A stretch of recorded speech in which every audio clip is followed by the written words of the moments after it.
Students, welcome back to the polity series, जहां हम पढ़ रहे थे क्लास 6 टू क्लास 12 तक की एनसीईआरटी। इस सीरीज में हमने लास्ट वीडियो लेक्चर में स्टार्ट किया था क्लास 10 की एनसीईआरटी को, और लास्ट वीडियो लेक्चर में हमने पढ़ा था chapter number 1, that is power sharing, जिसमें हमने देखा था कि पावर शेयरिंग क्यों जरूरी है।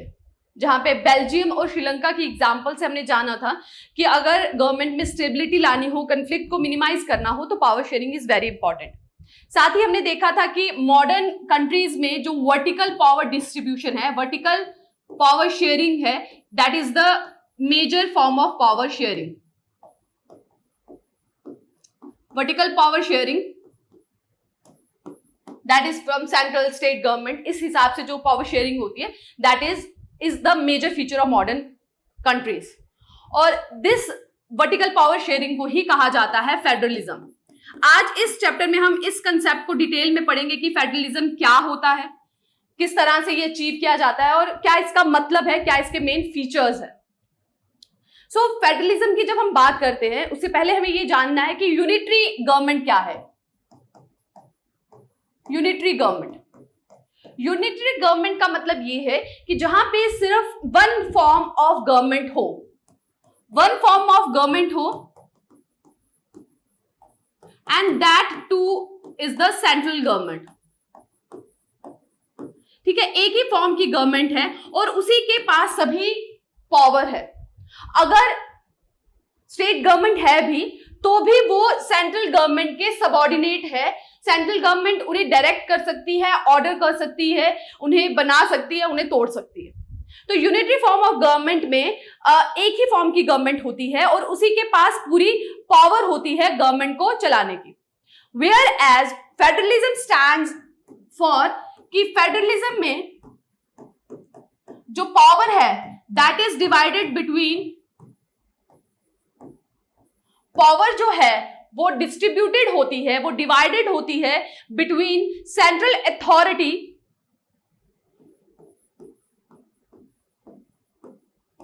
And it's constituents.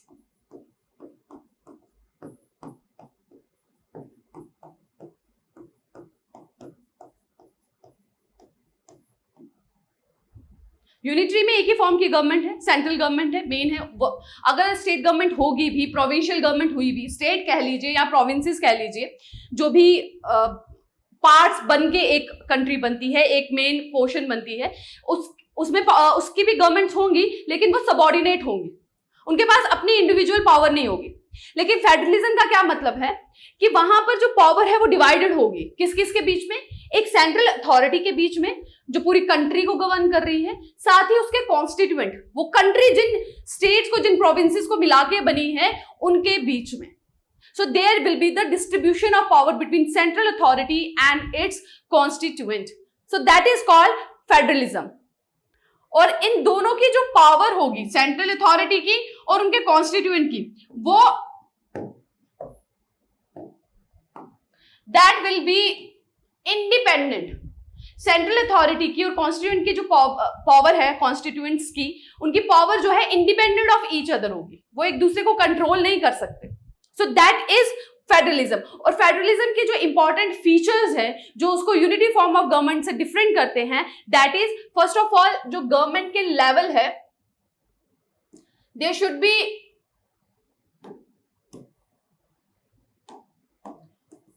टू और मोर लेवल ऑफ गवर्नमेंट। गवर्नमेंट का जो लेवल है वो 2 या 2 से ज्यादा होगा, एक लेवल ऑफ गवर्नमेंट नहीं होगा। जैसे हमने देखा कि फेडरलिज्म का क्या मतलब है कि जो पावर है वो सेंट्रल अथॉरिटी जो पूरे देश को चला रही है, और वो देश जिन पार्ट्स को मिला के बना है, स्टेट्स को मिला के बना है, प्रोविंसेस को मिला के बना है, उनके बीच में पावर की शेयरिंग होगी। और पावर जो होगी वो एक दूसरे को कंट्रोल करने की नहीं होगी, उनकी इंडिपेंडेंट पावर होगी। यही एक फीचर है फेडरलिज्म का, दैट इज जो पावर, जो गवर्नमेंट है, that is at a level of 2 और मोर लेवल। ठीक है, और जो टायर्स ऑफ गवर्नमेंट होंगे उनका ज्यूरिसडिक्शन जो है वो भी अलग होगा। उनका जो होगा सेपरेट ज्यूरिसडिक्शन होगा। सेपरेट ज्यूरिसडिक्शन का मतलब जिस एरिया में उनका कंट्रोल है, जहां तक वो कानून बना सकते हैं, वो डिफरेंट होगा। ठीक है। जैसे स्टेट गवर्नमेंट की बात करते हैं तो उसका कानून सिर्फ स्टेट के बॉर्डर तक ही लिमिटेड होता है। सेंट्रल गवर्नमेंट की बात करते हैं तो उसका पावर जो है कंप्लीट कंट्री में जो है लागू होता है। तो इन सब का जो जुरिस्डिक्शन होगा, जो कानून बनाने के जो पावर है वो डिफरेंट होगी, ठीक है। और इनकी जो पावर होगी that will be specified in constitution, मतलब अपनी मर्जी से ये पावर नहीं ड्राइव करेंगे। जो सुप्रीम लॉ ऑफ लैंड है, जो कॉन्स्टिट्यूशन है देश का, जो संविधान है देश का, जहां पे सभी रूल्स एंड रेगुलेशन मेंशन है, वहीं पे मेंशन होगा इनका पावर कि सेंट्रल अथॉरिटी के पास, स्टेट गवर्नमेंट के पास कितनी कितनी पावर होगी, या कॉन्स्टिट्यूएंट गवर्नमेंट के पास कितनी पावर होगी, कितनी उनकी जुरिस्डिक्शन होगी, कहां कहां तक वो अपने कानून बना सकते हैं। और साथ ही ये जो प्रोविजंस मेंशन होंगे कॉन्स्टिट्यूशन में, वो यूनिलेटरली चेंज नहीं किए जा सकते।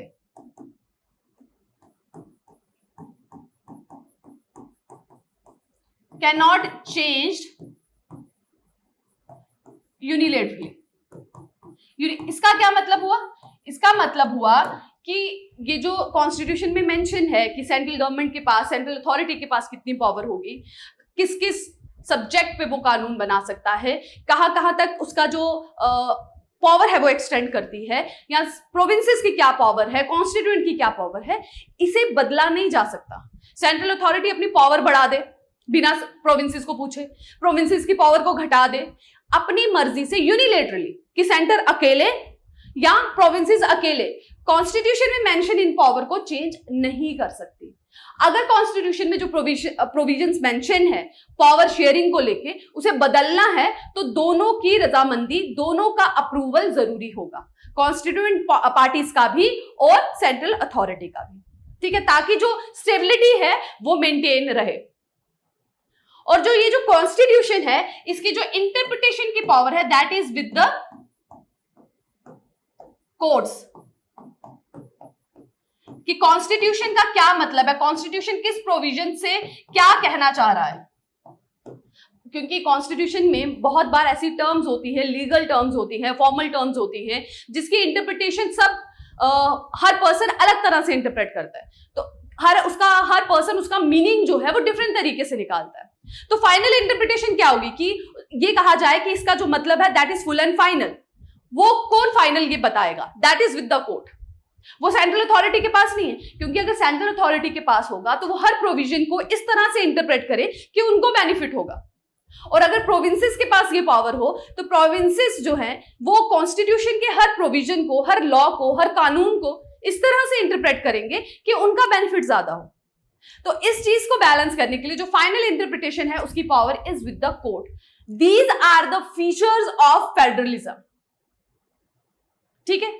सो जो फेडरलिज्म स्ट्रक्चर है, जो पावर को डिवाइड करने का फिनोमिना है between the centre and its constituent party, उसका मेन मकसद है कि कंट्री में यूनिटी को बनाए रखें, साथ साथ कंट्री की जो डाइवर्सिटी है उसे अकोमोडेट कर सके। देखिए जो जितने भी फीचर अभी बताए गए हैं कि सबके पास अपनी सेपरेट जुरिस्डिक्शन है, कोई भी और ये जो पावर है ये दोनों के दोनों कॉन्स्टिट्यूशन से डिराइव कर रहे हैं, तो आपस में कोई लड़ाई झगड़ा नहीं होगा, ठीक है। तो इसका क्या मतलब है कि देश का जो एकता जो है वो मेंटेन रहेगी। साथ ही ये भी कहा गया है कि जो कॉन्स्टिट्यूशन की प्रोविजंस हैं पावर से रिलेटेड, उन्हें यूनिलेटरली चेंज नहीं किया जा सकता है।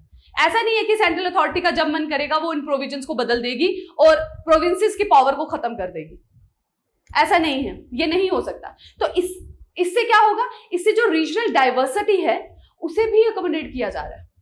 देश में जो विभिन्नता पाई जा रही है, जो लिंग्विस्टिक डाइवर्सिटी है, कल्चरल डाइवर्सिटी, उन्हें भी अकोमोडेट किया जा रहा है, क्योंकि प्रोविंसेस के थ्रू उन्हें इनडायरेक्ट वे में पावर मिल रही है ना। सेंटर में तो वही अथॉरिटी आएगी ना जो मेजॉरिटी है, जो देश में मेजॉरिटी है वही सेंट्रल अथॉरिटी होगी। तो देश में जो माइनॉरिटीज हैं, जो कम जनसंख्या में है, रिलीजन से रिलेटेड, कल्चर से रिलेटेड, लैंग्वेज से रिलेटेड जो डाइवर्सिटी है, उन्हें कैसे अकोमोडेट किया जाएगा? उन्हें कैसे प्रोटेक्शन मिलेगी? उन्हें प्रोटेक्शन मिलती है by the way of federalism, जब उन्हें भी पावर दी जाती है। जब प्रोविंसेस को पावर देते हैं तो प्रोविंसेस में जो चुन के आएंगे लीडर्स, वो माइनॉरिटीज द्वारा भी चुने गए होंगे, ठीक है, तो जो फेडरलिज्म है उसका मेन मकसद यही है कि एक तो देश में एकता बनाई रखी जा सके और साथ ही रीजनल डाइवर्सिटी को भी अकोमोडेट किया जा सके। So these are the basic 5 feature of federalism. और ये जो टर्म है ये बहुत इंपॉर्टेंट है, ये प्रीलिम्स में भी पूछी जाती है, स्टेट सिविल सर्विसेज में भी और यूपीएससी में भी फेडरलिज्म पूछा गया है। तो फेडरलिज्म का क्या मतलब, और जब आप कॉन्स्टिट्यूशन को पढ़ेंगे, लक्ष्मीकांत जब आप पढ़ेंगे, फेडरलिज्म का बहुत बार यूज हुआ है। तो इस कंसेप्ट को आई होप आप क्लियर हो गया होगा कि फेडरलिज्म क्या है, क्या मतलब है उसका और उसके क्या फीचर्स है। ठीक है, तो जब पावर वर्टिकली डिवाइड होती है दैट इज कॉल्ड फेडरलिज्म, एक सेंट्रल अथॉरिटी के बीच में और कॉन्स्टिट्यूएंट पार्ट्स के बीच में। ठीक है, और यही सब उसके फीचर्स है। क्लियर? अब अगर जब हम फेडरलिज्म की बात करते हैं तो जब इन फीचर्स की बात की जाती है तो इससे 2 तरीके के जो फेडरलिज्म है वो निकलते हैं। पहला तो एक कंट्री जो बनी हो जब इंडिविजुअल पार्ट्स मिलकर उस कंट्री को बनाए। ठीक है, they come together and form the government, form the centre. ठीक है, और ये कंट्री बनाते हैं, जैसा कि यूएस में हुआ है।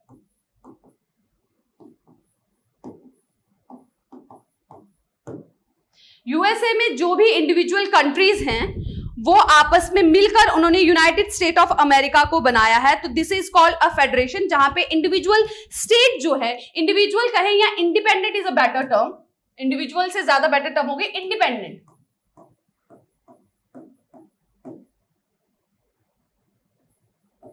इंडिपेंडेंट पार्ट्स और इंडिपेंडेंट स्टेट्स साथ आती हैं और मिलकर एक कंट्री का निर्माण करती हैं। That is called a country which is an example of USA. तो ये ऐसी फेडरेशन है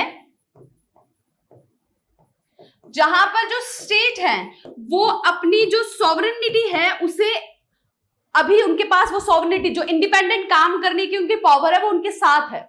दे रिटेन देयर सॉवरेनिटी। आप यूएसए का एग्जांपल ले तो वहां पे जो भी कंट्रीज हैं वो उनके पास अपनी इंडिविजुअल पावर है। यूनाइटेड स्टेट ऑफ अमेरिका के वो आंसरेबल नहीं है। ठीक है, उनकी इंडिविजुअल, उनके पास पावर है अपनी इंडिविजुअल स्टेट से रिलेटेड फैसले लेने की। ठीक है, सेकंड रूट क्या है, जहां पर पावर जो है स्टेट और नेशनल गवर्नमेंट में डिवाइड की जाती है। ठीक है, this is the one form of federation. Second form of federation is कि जहां पे गवर्नमेंट डिसाइड करती है या फिर कंट्री डिसाइड करती है, कंट्री जो है डिसाइड करती है to divide power between centre and its parts and states आप बोल दें या उसके कॉन्स्टिट्यूएंट्स पार्ट्स बोल दें। यहां पे कंट्री जो है खुद जो है पावर है डिवाइड कर रही है अपने पार्ट्स के, अपने कॉन्स्टिट्यूएंट पार्ट्स के बीच में। यहां पे क्या है कि कंट्री बनी ही तब है जब इंडिपेंडेंट पार्ट्स आके मिले हैं। जहां पे कंट्री की पहले एग्जिस्टेंस है, उसके पार्ट्स के बाद में कंट्री से उसके पार्ट्स बने हैं और यहां पे पार्ट्स से वो कंट्री बनी है। फेडरेशन दोनों जगह पर है। ठीक है, आप समझ रहे हैं, फेडरेशन दोनों जगह पर है। बट यूएसए में क्या है कि इंडिविजुअल कंट्रीज थी, वो आपस में मिली and they decided to form united state of America, to become a part of united state of America. But India के कंटेक्स्ट में, स्पेन के कंटेक्स्ट में ऐसा नहीं है। वहां पे कंट्री की प्री एग्जिस्टेंस है और कंट्री लेटर ऑन फेडरेशन को अडॉप्ट करने के लिए, डाइवर्सिटी को अकोमोडेट करने के लिए पावर को डिवाइड करती है अपने कॉन्स्टिट्यूएंट पार्ट्स में। तो this is a other form of federation. दोनों ही फेडरेशन है, पावर शेयरिंग दोनों जगह पर है, पर amount of power sharing, amount of independence दोनों में डिफरेंट है। यूएस की बात करें तो उसके कॉन्स्टिट्यूएंट स्टेट्स के पास मोर इंडिपेंडेंस है, मोर पावर है, दे आर मोर सोवरियन। लेकिन अगर इंडिया की बात करें तो इंडिया की पूरी कंट्री सोवरियन है, बट स्टेट कंट्री से अलग नहीं हो सकती। क्लियर है? सो फेडरेशन, इसीलिए हमारे देश की फेडरेशन को ना क्वासी फेडरल कहा जाता है। इसका क्या मतलब है ये मैं भी आगे हम इस बारे में डिस्कस करेंगे। पर यहां तक आपको क्लियर हुआ कि फेडरलिज्म भी 2 टाइप का होता है। पहला जहां पे इंडिपेंडेंट पार्ट्स आके मिलकर एक कंट्री कॉन्स्टिट्यूट करते हैं, and second in which a country divide its power to its constituent parts. Clear? Okay, now coming towards what makes India a federal country. हमारे देश में फेडरलिज्म को फॉलो किया जा सकता है, इसका क्या प्रूफ है, और हमारी देश जो है एक फेडरल कंट्री है, इसका क्या प्रूफ है। तो आप देखिए, हमारे देश में 3 टायर ऑफ गवर्नमेंट है। सेंट्रल गवर्नमेंट है, केंद्रीय सरकार जो सेंटर पे काम करती है। फिर इंडिविजुअल स्टेट में स्टेट गवर्नमेंट है, ठीक है, अलग अलग स्टेट्स में। सो दो, और थर्ड फॉर्म ऑफ गवर्नमेंट जो है हमारी लोकल सेल्फ गवर्नमेंट आ जाती है, पंचायत और म्युनिसिपल कॉर्पोरेशंस आ जाती है, ठीक है। और कॉन्स्टिट्यूशन में जो है, अगर हम कॉन्स्टिट्यूशन के 7th शेड्यूल की बात करें, तो कॉन्स्टिट्यूशन के 7th शेड्यूल में ना लिस्ट मेंशन है। लिस्ट क्या है? उस लिस्ट के 3 पार्ट है, एक है यूनियन, एक है स्टेट, और एक है रेजिडुरी कॉन्ग्रेंट। यूनियन लिस्ट में जितने भी सब्जेक्ट मेंशन है, जितने भी टॉपिक्स मेंशन है, उससे रिलेटेड कानून बनाने की जो पावर है वो सेंट्रल गवर्नमेंट के पास है। और यूनियन लिस्ट में कैसे जो सब्जेक्ट्स हैं वो कैसे हैं, लाइक डिफेंस हो गया। यूनियन लिस्ट में जितने भी सब्जेक्ट्स हैं उस पर सेंट्रल गवर्नमेंट कानून बनाती है। और सब्जेक्ट्स कैसे होंगे, लाइक डिफेंस, कम्युनिकेशन, जिसमें पूरे देश का जो है इंपैक्ट जो है वो पूरे देश में करते हैं, फॉरेन अफेयर्स। तो ये सारे जो सब्जेक्ट्स हैं वो यूनियन लिस्ट में मेंशन है, और इस पे कानून बनाने का जो हक है वो केंद्रीय सरकार को। सेकंड लिस्ट आती है स्टेट लिस्ट, जिसमें जो भी सब्जेक्ट मेंशन है उनको स्टेट गवर्नमेंट उस पे कानून बनाती है।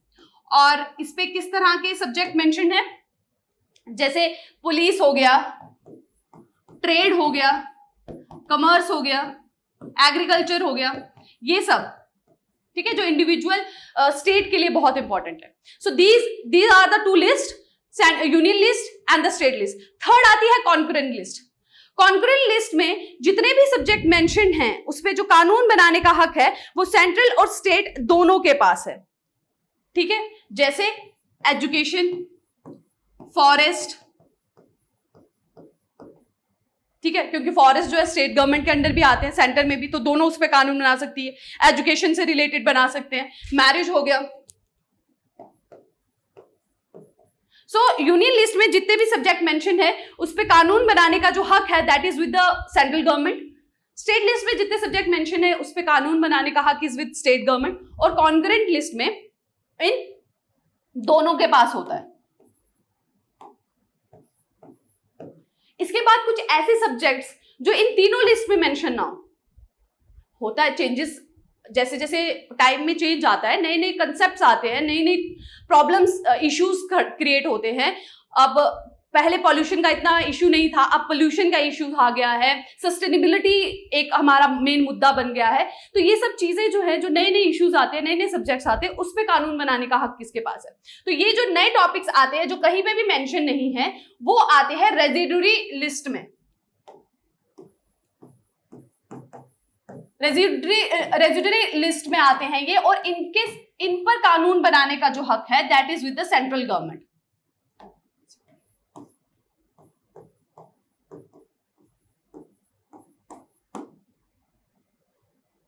ठीक है, so state, central, state, congruent and रेजिडुरी।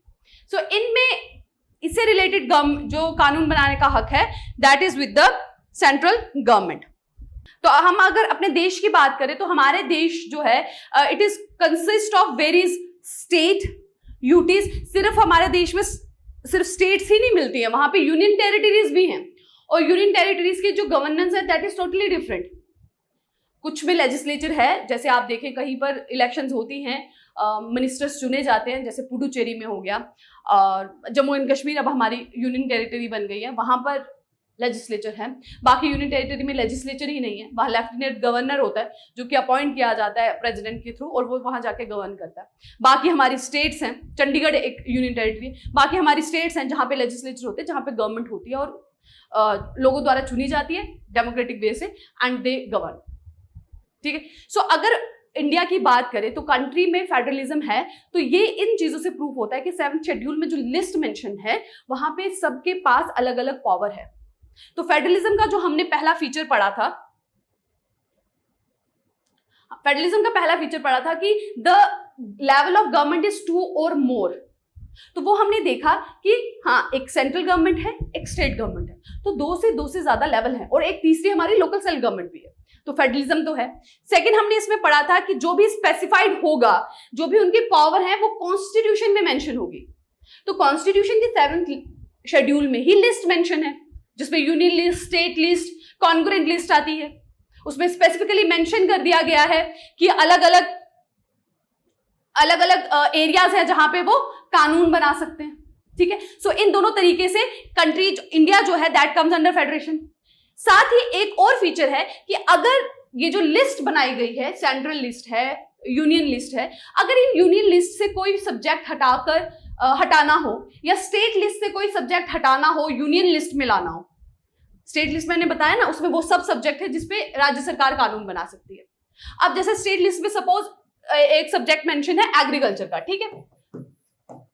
अब अगर सेंट्रल गवर्नमेंट ये चाहे, केंद्र सरकार ये चाहे कि एग्रीकल्चर का जो सब्जेक्ट है उसे स्टेट गवर्नमेंट से हटा के, स्टेट लिस्ट से हटाकर सेंट्रल लिस्ट में ले आया जाए, ठीक है, फॉर दैट मैटर। हाँ, एग्रीकल्चर जो है, एग्रीकल्चर का जो सब्जेक्ट है उसे स्टेट लिस्ट से हटा दिया जाए और यूनियन लिस्ट में ला दिया जाए।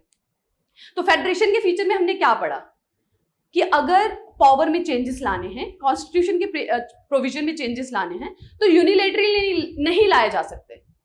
केंद्र सरकार सिर्फ या राज्य सरकार सिर्फ अकेले वो नहीं ला सकती। सिमिलरली हमारे देश में भी अगर सब्जेक्ट्स को चेंज करना है लिस्ट में से, तो पहला तो वो दोनों हाउसेस से पास होना चाहिए।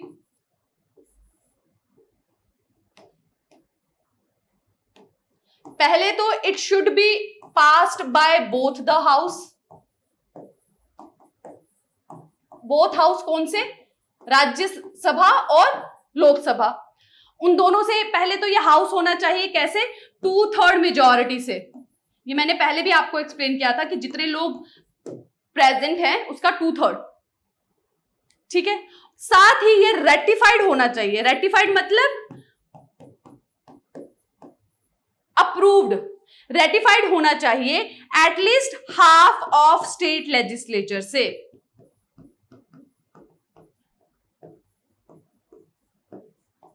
अगर आप स्टेट गवर्नमेंट की कोई पावर कम करना चाह रहे हैं, स्टेट लिस्ट से कोई सब्जेक्ट हटाना चाह रहे हैं, यूनियन लिस्ट में लाना चाह रहे हैं, तो उसके लिए पहले तो दोनों हाउसेस से वो पास होना चाहिए। और राज्यसभा में हमने देखा कि मोस्टली जो है वहां पे रिप्रेजेंटेशन स्टेट को मिलती है।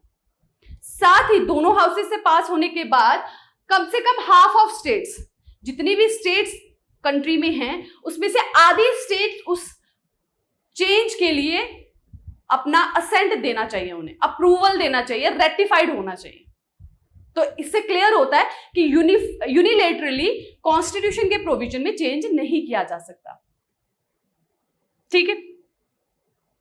साथ ही इसमें जो फेडरेशन का एक और पॉइंट जो दिया गया था कि कॉन्स्टिट्यूशन का जो फाइनल इंटरप्रेटर होगा वो कोर्ट होगा।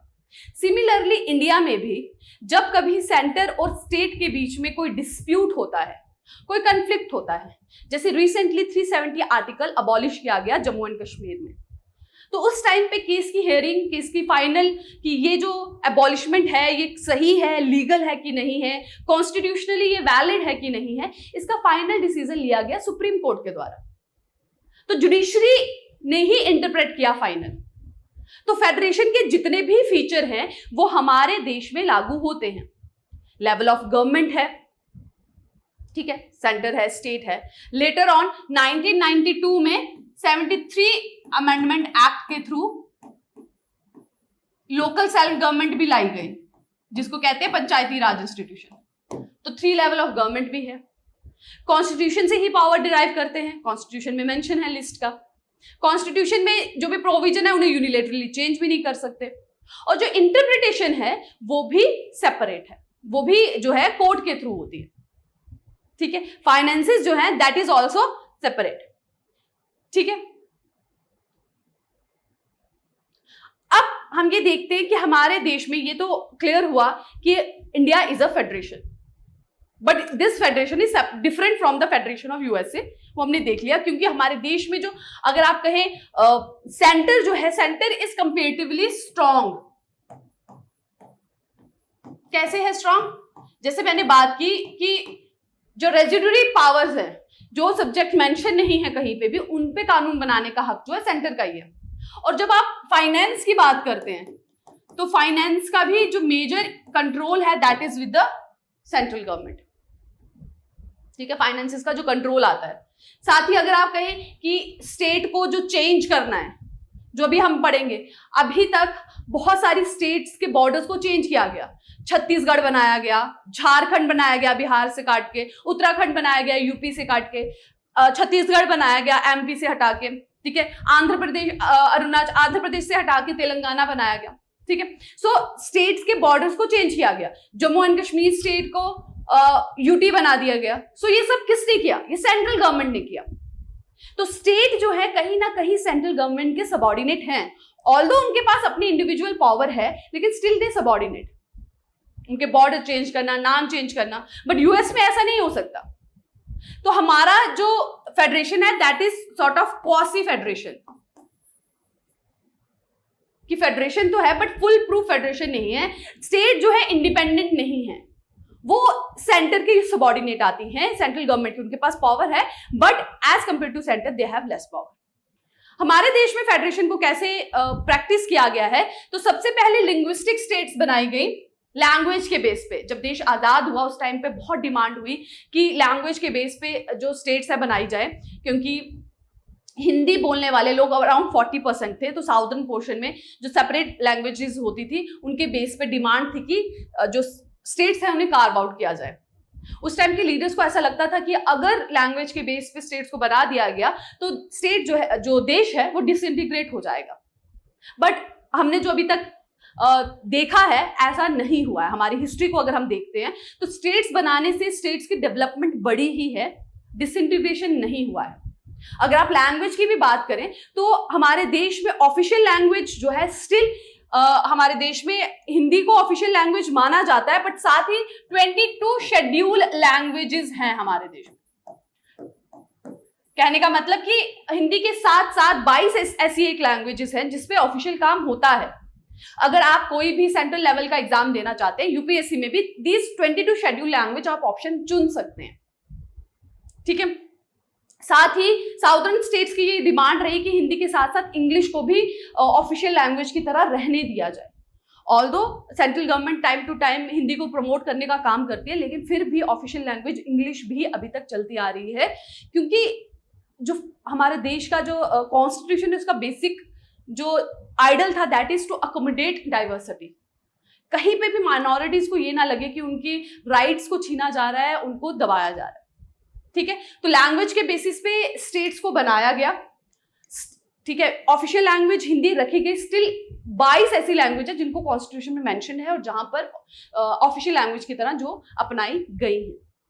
ठीक है, सेंटर और स्टेट रिलेशन की बात करें तो सेंटर स्टेट रिलेशंस टाइम के साथ बदलते रहे हैं। It has been changes. जब तक तो सेंटर और स्टेट में सिमिलर फॉर्म ऑफ गवर्नमेंट थी। अगर हम इंडिपेंडेंस के बाद की बात करें, 1950 के बाद की बात करें, तो तब तक तो मेजर पार्टी सिंगल ही रहती थी और मोस्टली ऐसा होता था कि जो सेंटर में पार्टी रूल कर रही है वही स्टेट में पार्टी रूल कर रही है। तो सेंटर और स्टेट की कम्युनिकेशन में ज्यादा प्रॉब्लम नहीं रही, तो सेंटर और स्टेट साथ काम करती रही। बट लेटर ऑन धीरे धीरे जैसे ही आप एक तरह से कहें स्टेट पार्टीज फोरफ्रंट में आने लगी, स्टेट पार्टीज बनने लगी, उसके साथ साथ ही समय आया कोलिशन गवर्नमेंट का। कोलिशन गवर्नमेंट मींस जब सेंटर और स्टेट में डिफरेंट गवर्नमेंट होने लगी, सेंटर में अलग गवर्नमेंट है और स्टेट में अलग है, सेंटर में अलग पार्टी रूल कर रही है। फॉर दैट मैटर से कि अगर सेंटर में एक पर्टिकुलर पार्टी है और स्टेट में उसकी ओपोजिशन पार्टी जीती है, तो पॉलिटिकल पार्टी हमेशा ये कोशिश करती थी कि उसका कंट्रोल स्टेट पे बना रहे। इसके लिए वो स्टेट की पावर को कम कर देती थी, उन पे एमरजेंसी के प्रोविजंस को ला देती थी, जैसा 1970s में देखा गया। अपनी पावर्स का मिसयूज करने लगी। लेटर ऑन किसी भी एक पार्टी को मेजॉरिटी नहीं मिली और टाइम आया कोलिशन गवर्नमेंट का। कोलिशन गवर्नमेंट जब बहुत सी पार्टी मिलके अपना सपोर्ट एक पार्टी को देती हैं और वो गवर्नमेंट बनाती है।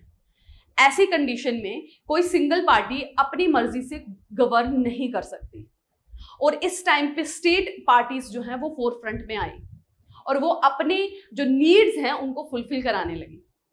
सो कोलिशन गवर्नमेंट का जो एरा था उस टाइम पे स्टेट गवर्नमेंट जो है वो बहुत ही ज्यादा आप एक तरह से स्ट्रेंथन हो गई थी, और इस तरह से वो जो है फोर्स करती थी सेंट्रल गवर्नमेंट को उनके बेनिफिट के लिए डिसीजन लेने में। लेटर ऑन सुप्रीम कोर्ट ने भी अपनी जजमेंट से ये इंश्योर किया कि कभी भी सेंट्रल गवर्नमेंट, केंद्र सरकार अपनी पावर का मिसयूज करके स्टेट गवर्नमेंट की पावर को कम ना करे।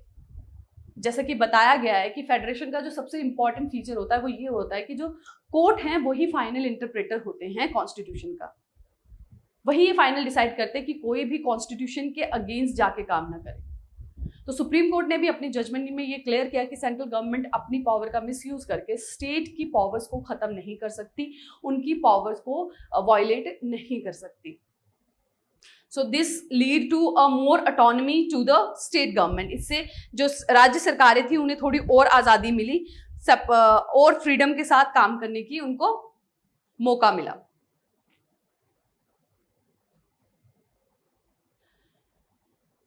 Next come the decentralisation in India, जिसमें बात की जाती है पंचायती राज इंस्टीट्यूशंस की और म्युनिसिपल कॉरपोरेशन की।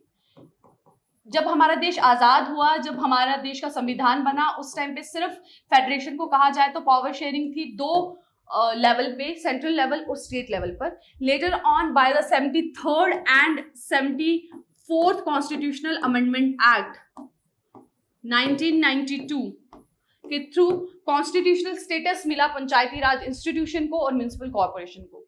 और ऑल्दो पंचायत हमारे देश में बहुत पहले से लागू थी, लेकिन कॉन्स्टिट्यूशन में उनका मेंशन नहीं था। जब उन्हें कॉन्स्टिट्यूशन में जगह मिल गई तो ये मैंडेटरी कर दिया गया कि हर एक विलेज में कॉन्स्टिट्यूशन होगा, हर एक विलेज में कॉन्स्टिट्यूशन ही हर एक विलेज में पंचायत होगी, उनकी इलेक्शन हर 5 साल बाद कंडक्ट कराई जाएगी, और हर 18 साल का अबव का पर्सन जो है वो उनकी लिए वोट कर सकता है। और कॉन्स्टिट्यूशन में उनकी कॉन्स्टिट्यूशनल स्टेटस प्रोवाइड करने के बाद बहुत सारे प्रोविजन ऐड किए गए, जैसे 1/3 जो है सीट्स जो है वो रिजर्व रखी गई फॉर द विमेन। जितनी भी सीट फिल होनी है पंचायत में, उसमें जो 1/3 सीट्स हैं वो विमेन के लिए रिजर्व रखी गई। साथ ही रिजर्व रखी गई SC और STs के लिए in proportion to their population, जितनी पॉपुलेशन उनकी पाई जाती है उनकी प्रोपोर्शन में। साथ ही ये इंश्योर किया गया जो इलेक्शन है वो हर 5 साल पर हो, हर 5 साल बाद जो इलेक्शन है वो कंडक्ट कराई जाए। और साथ ही ये इंश्योर किया गया कि स्टेट गवर्नमेंट जो है वो अपनी पावर जो है पंचायत के साथ, लोकल गवर्नमेंट्स के साथ, म्युनिसिपल कॉर्पोरेशन के साथ शेयर करे। So this is the vertical sharing of power, जिसे कहा जाता है फेडरलिज्म। और हमने देखा कि फेडरलिज्म के इंपॉर्टेंट फीचर्स क्या हैं और हमारा देश किस तरह से इन सब फीचर्स को लागू करते हुए एक फेडरेशन कहलाता है। और ये एक ट्रू फेडरेशन नहीं है बल्कि एक क्वासी फेडरेशन है। Okay, so that is it for today's lecture, जिसमें हमने फेडरेशन के कंसेप्ट को डिटेल में पढ़ा है। मिलेंगे नेक्स्ट वीडियो लेक्चर में नए टॉपिक के साथ। Till then take care, thank you.